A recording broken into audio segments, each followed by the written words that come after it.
సంబంధించిన మాట, మంచి మాట. గురువు ఎంత గొప్పవాడు, భగవంతుడి కంటే గురువు గొప్పవాడు అని నిరూపించే మాట ఇది. గురువు ఎంత గొప్పవాడో మీకు చెప్తున్నాను అమ్మా. ఇది రామచంద్ర పరిపాలించే టైంలో కాలంలో మాట ఇది. ఒక గురువు ఉండేవారు, అనేక చెట్లకి నీళ్లు పోసి పెంచేవారు. ఒక చెట్టు పెద్దదయ్యింది, ఆ చెట్టు గురువుని అడిగింది, గురువుగారు నాకు రాజ్యం వెళ్ళాలని ఉంది అని. గురువుగారు ఏమన్నా సదాస్తు అన్నారట. అయ్యో గురువుగారు అన్నారు కానీ చెట్టు రాజ్యం వెళ్ళడం ఏంటి అని అందరూ అనుకున్నారు. అది ఆ నైటే గాలివాన వచ్చే చెట్టు పడిపోయింది. ఆ చెట్టు అనేక రకాలుగా కల్ప రూపంలో అనేక రకాలుగా వెళ్ళిపోయిందండి. ఒక ఆయన దాని పాదుకలు తయారు చేశారు. ఆ పాదుకలు సాక్షాత్తు రామచంద్రుడి పాదాల దగ్గరికి వెళ్ళింది.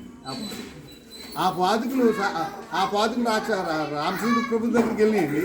ఆ పాదుకలే భరతుడికి ఇవ్వడం జరిగింది. ఆ భరతుడే 14 సంవత్సరాలు ఆ శాసపాలను పెట్టి రాజ్యం వెళ్ళింది.